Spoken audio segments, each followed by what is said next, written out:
You know, when you're working the dream, the struggle is oh so real. You have to be determined. You have to work hard. You need to be compassionate, set goals, and be timely. Stay focused and reach high. You need all this and the Lord to come together to make you a better person while you're working the dream. Hello and welcome to Working the Dream.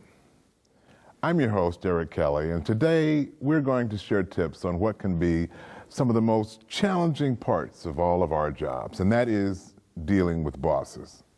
The one person at work that seems to have the most impact on us is the person we report directly to, our supervisor. Now, how many people go home every day dreading returning the next day simply because the relationship that they have with their manager is so poor?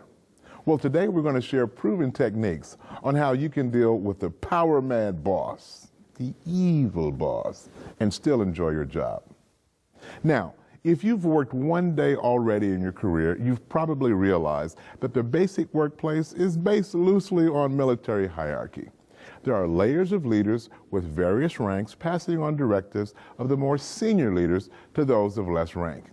In the military system, the general would give directives to the colonel, who would then give directives to the major, who would direct the captain, who would direct the lieutenant, down through the sergeant to the private.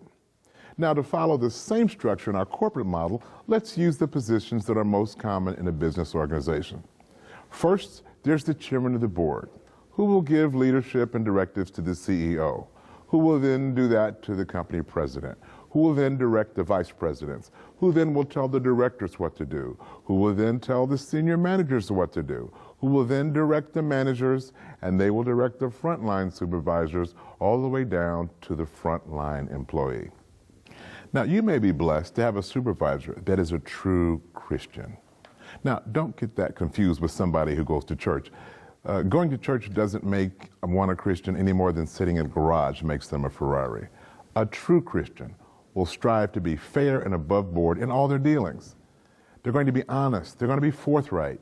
They'll probably be able to correct you and coach you without making you feel like 2 cents waiting on change. You will be able to see their relationship to God by the way they treat people. That's how it works. Some of the rest of us, however, may report to someone who demonstrates a lot more intimacy with the dark side. They may employ yelling and belittling and rude put-downs as a tool for controlling their team. Either way, you're going to need divine wisdom to deal with everyone on your work team. Now, while you may think good bosses are a breeze, the danger is sometimes when you have a good boss, you may take things for granted. For granted, you ask? Yes, for granted. When you have a great boss, you are not daily reminded of how bad a boss can treat you, so you may not stay motivated to strengthen your daily devotional life. You may be tempted to say to yourself that everything's going to be good today. It's going to be cool, so maybe it'll never end. Wrong. Recess does not last all day. Now, for those of us whose boss seems to have ingested large quantities of meanie beans, we've got some help for you, so hang on. I would like to introduce a word that explains some behaviors that drive us nuts at work. The word is ego. The challenge with our egos is that sometimes our egos are not supported in reality. When this is the case, it impacts negatively everyone that's around us. It unleashes a destructive force. In fact, the most destructive force to all relationships. That's pride. The Bible has a lot to tell us on how this disease ultimately ends. In Galatians 6:3, it says, "For if anyone thinks he is something, when he is nothing, he deceives himself." In Proverbs 27:2, it says, "Let another praise you, and not your own mouth, a stranger, and not your own lips." For those that like bragging. In Proverbs 16:5, it says, "Everyone who is arrogant in his heart is an abomination to the Lord. Be assured he will not go unpunished." Oof. I don't want to get punished by the Almighty God for being arrogant.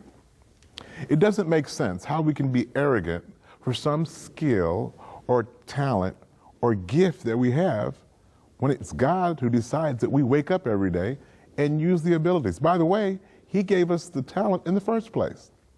So here's the multi-million-dollar question. How can you survive your boss's ego when it needs an 18-wheeler to get it into the room? And it's been said that some people become dictators after they get promoted. Let me challenge that a little bit. They were always dictators. Yeah, nothing new. They just got promoted and they were given an elevated platform from which to better display their dictator-ishness.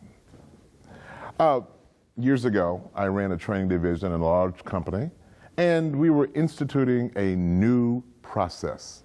And this was smiled upon and directed by our senior executive team. So we went out to various locations, and we went to one particular plant manager, and we told him the changes that were coming down. And our group was to train it and bring his people along.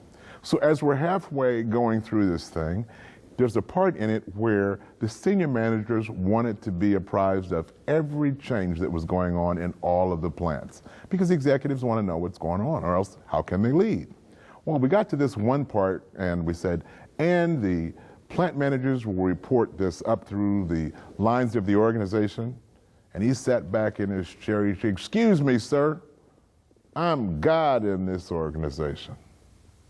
Well, we responded that we were not challenging his exalted position, but your bosses want your support in rolling out this program. Wow. This person actually in their mind came up with saying, "I'm God"? When this guy comes back to reality, his God complex just got knocked down a peg by what his superiors were directing. First of all, let's start with a couple of facts about all bosses. No matter how they act or how they treat you, they are not God. Let's compare. God has always been and will always be. Your boss, on the other hand, they were born, and one day they will die. God is all-knowing, everything. Now, your boss may know a lot about a lot of different things, but ask him how many hairs are on your head. God knows. Your boss may have stock options and a hefty bonus, but God's got all the wealth of the universe. Now, let's look at a situation where the boss absolutely has an exalted view of himself. Let me simplify this for the simple. In most areas of this company, it is lead, follow, or get out of the way. But not in this department, not in my department. In my department, it's follow or get out of the way. And the reason why is because I am the king. I am the king of this department, and all of the employees are like little ants in my yard that bother me. I am like Mufasa, the Lion King. I am, as sure as I'm standing here, Michael Jermaine Jackson Chaikin, and I am the boss here, and you will do what I tell you to do, because I am the master of efficiency. You got it? Float like a butterfly, sting like a bee. I'm the master of efficiency. You got a question? It's more like a statement. Oh, good, because questions bother me. Questions question my authority. Wow, went from one crazy boss to another. I just got promoted. So you're saying this is the norm for bosses around here? I hope not. I don't know what's going on here, but I don't like talking. When I'm doing a meeting, I don't like talking. Were you talking about me? If you were talking about me, then you're in some kind of trouble. What is your name? Malik? Are you new here? Yeah, actually, we're all new to your group. What happened to the rest of it? What happened to the other guys? I take a few days off and never mind.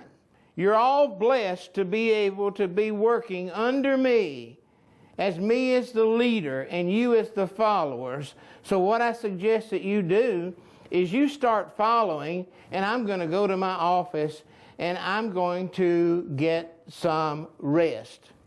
Chop, chop.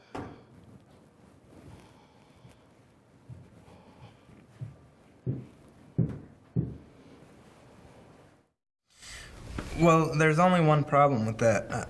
If we push the scheduled server maintenance up by 2 days, that interferes with our normal reporting cycle. And at the moment, we really can't afford to risk that. Okay, so let's do this. We can bump up reports 1 and 2 up by a day, and then if you guys can hold off on the last server maintenance until 8 p.m., then we can get our other reports done before then. Sounds great. All right. Bye-bye. That is not the best way to do that. That's not the best plan. Can you announce yourself? I don't need to announce myself. You should sense my presence when I come into this room. Maybe your cologne. Listen, I could not help but overhear what you were saying, and I want you to know that that is not the most efficient way to do it. What do you suggest? I suggest that you do it all, every bit of it, in 1 day. That's not even possible. Or Why is feasible. it not possible? Because we have other tasks that are equally as important, and those reports take at least 2 days to produce and analyze. That's the way that I want you to do it. It doesn't matter what programs we got, what files we got and everything. I am the MOE. MOE? Master of Efficiency. I think I'll stick to the original agreement. No, I don't think you will. I think you'll do it the way that I tell you to do it. I'm gonna stick with that. No, you won't.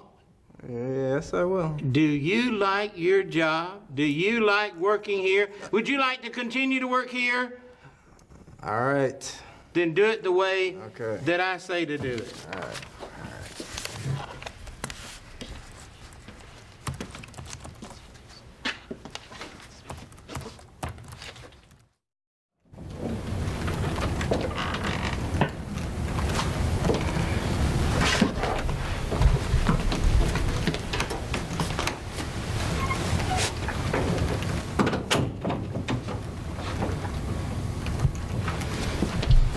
Oh, I see this is how you're doing this. Oh my goodness, you gotta be kidding me. How can I help you, Mr. Chaikin? I was just observing what was taking place, observing your work here, and I just have to say there's a much more efficient way of doing this. But I'm just putting numbers into a spreadsheet. How much more efficient can that be? Yes, but there is a more efficient way to do this. How much more efficient can it be? Who is that guy? What's his name over there? Malik? Malik. Come over here. Come over here now.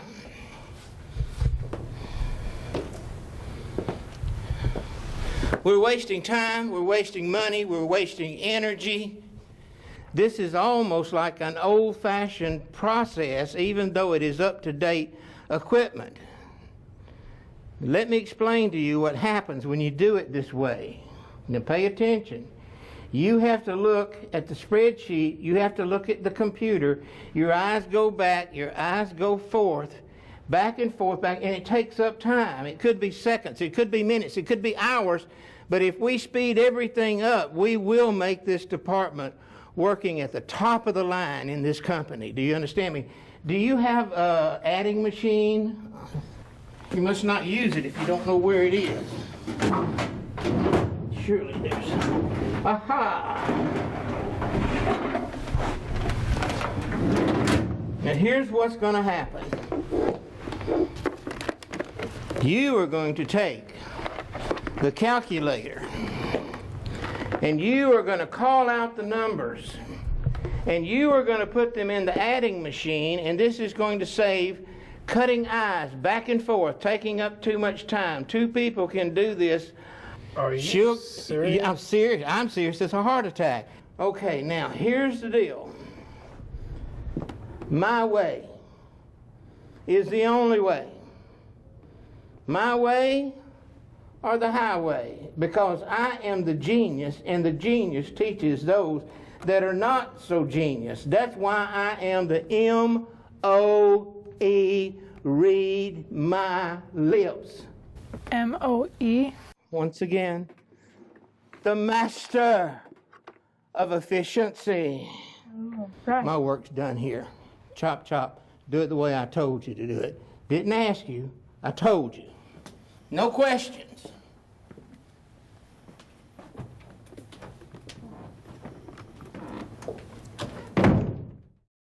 $1,300. 5,000.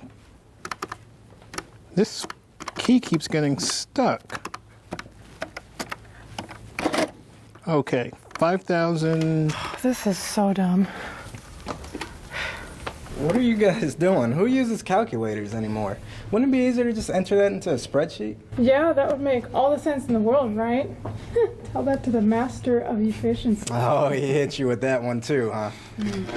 It's only been a week and he's already starting to get on my nerves. We gotta do something. Maybe we can go to his boss. No, man. That's not how the corporate game works. We do that, we might all end up in the unemployment line. But we gotta do something. I say we get a bag of pepper powder and put it in his drawer. Then it'll explode all over him and then cause him to sneeze, and then we don't have to hear his mouth anymore. Any other ideas? Well, why don't we go to his house and put sugar in his gas tank? From that point on, he can't come to work anymore. Haven't you ever heard of Uber? Oh, yeah. I got an idea. Come with me.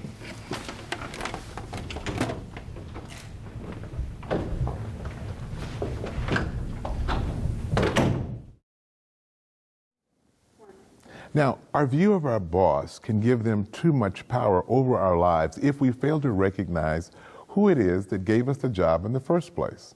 Who do you give credit for your job? Is it you, or is it the divine hand that allowed you to get that job? I'm going to ask for a couple of my friends to help me out and illustrate this point. We're going to say that my friend Brian here, we're going to call him the source. This is the divine hand that makes everything work. We're going to have my friend Jason be the resource. That's my supervisor. Now, I need to recognize who is really in control here. However, here's where things get to be a bit muddy. You see, I get paid maybe once a week or once a month or twice a month or whatever. I get paid from my boss. That's a really cool thing. I now go pay bills, buy gas, keep the lights on, and all that good stuff. Now, this happens every week or every month. I get paid again. Now, the interesting thing here is I cannot see the source unless I'm spiritually connected, but I can definitely see the resource. So I'm ready for my pay again, and at this point, I give credit to my resource for everything good that's happening. In fact, I work harder, and my resource decides I'm due for a raise. Whoa, I'm getting more money.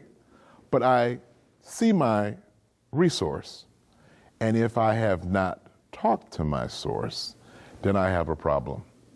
Now, here's sometimes what God allows to happen. Sometimes the divine hand, God's divine hand, is in control of my blessing. And sometimes he lets my resource get moved out of the way. And I'm so used to dealing with my resource. Well, is my life over? Maybe you lose a job. Maybe you get transferred. Maybe whatever's going on in your life goes bad and there's a change here. Now, I'll tell you personally what happens. At that point, I generally get on my knees and I got really, really connected to my source. And here's what God does.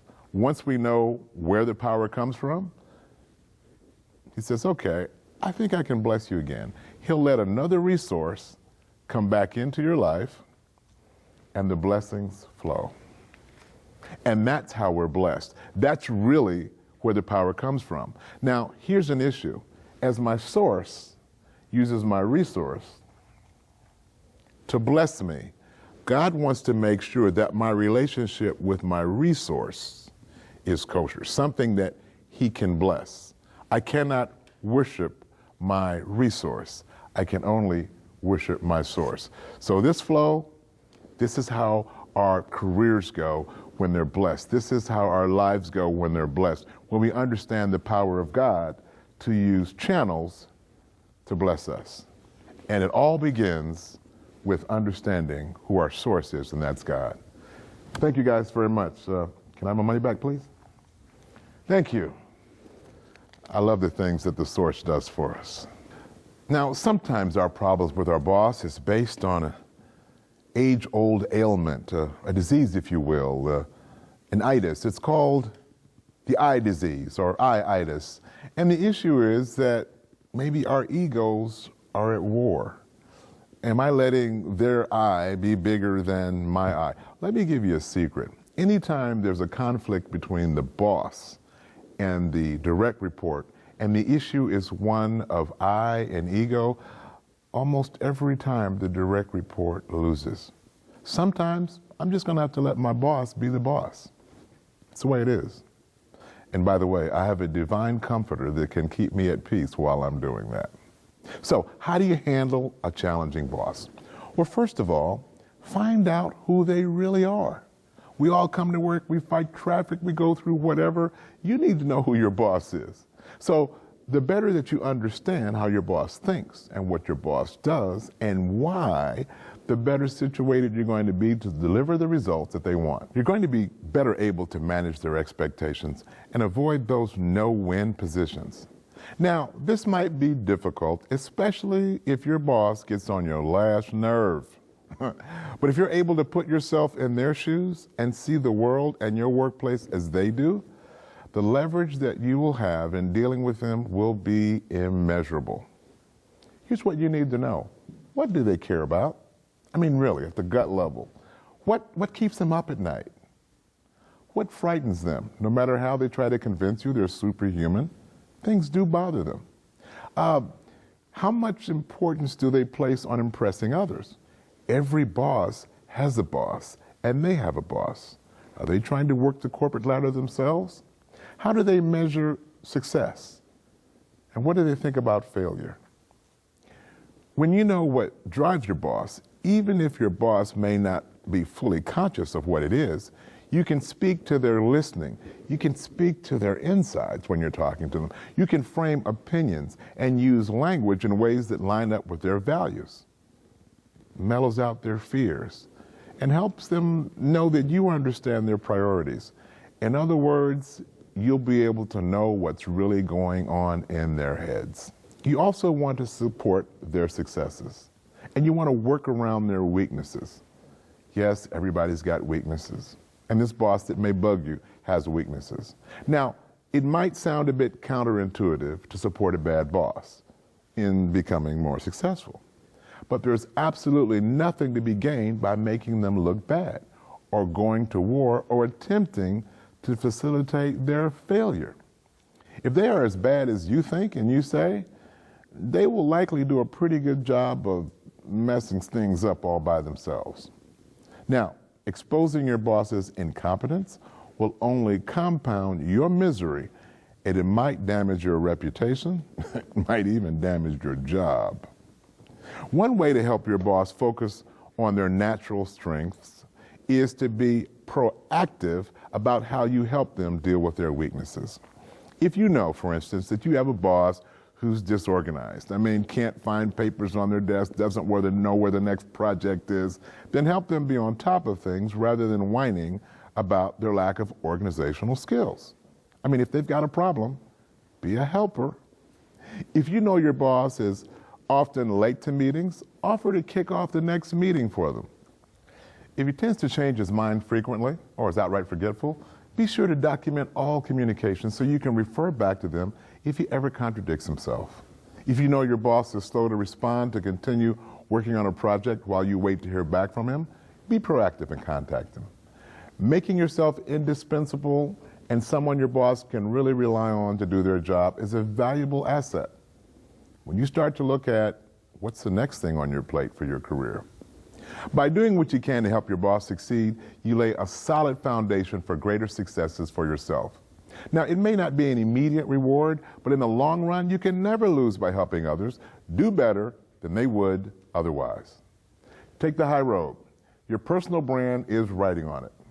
Never let your boss's bad behavior be an excuse for your own. All too often, people start feeling entitled to slack off or take longer lunches or lose interest in performing well because they have a bad boss. Don't do it. Keep your mind focused on top performance. Complaining to your spouse or your friends, do that all you want. But when you're in the office or the workplace, stay upbeat, stay engaged, and actually handling a difficult boss can really set you apart if you do it well. You never know who's watching or listening, but be assured people can open up or close future opportunities based on what you're doing. They are watching. While it may be easy to succumb to resentment or resignation and mentally check out of doing your job, don't do that. That undermines your integrity, but it can also put you at risk of being branded as a whiner, a slacker, or both. So if your boss is a shouter, don't react by shouting back. If they're petty or small-minded, don't descend to smallness yourself, however tempting it may be. Rather, with God's help, maintain a calm, professional demeanor in dealing with your boss. Gandhi wrote, "Be the change you want to see in the world." In this case, act like the leader you wish your boss was. If you feel you've run out of options, don't go rumor mongering or bad-mouthing them to everybody. Rather, follow proper procedures for registering complaints with HR or with higher-level superiors, documenting each step of the way. Speak up. Give your boss a chance to respond. Have the courage to speak up rather than cower in silence and fear. So just because it may be easier to say nothing, don't suffer quietly or complain. Pray for them and trust God to take care of you in all work situations. Proverbs 3:5 says, "Trust in the Lord with all your heart and don't lean on your own understanding." Show Christ living in you by interacting pleasantly. Yeah, even with a rough boss. Don't forget your daily spiritual routine. Every day, wake up, spend time in God's Word, pray, listen for His voice. My scripture for this is Deuteronomy 1:30. "The Lord your God who is going before you will fight for you even as He did in Egypt before your very eyes." Remember, no matter what, you may be powerless over what they, even a bad boss, can do to you. But they are absolutely powerless over what God will do for you. So until next time, this is Eric Kelly.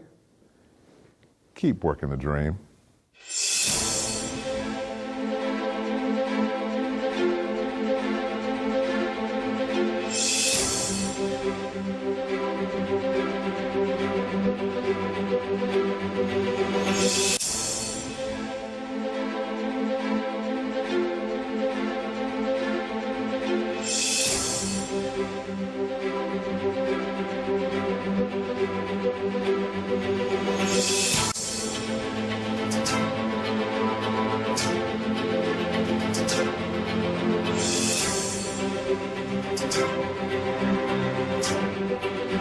Thank you.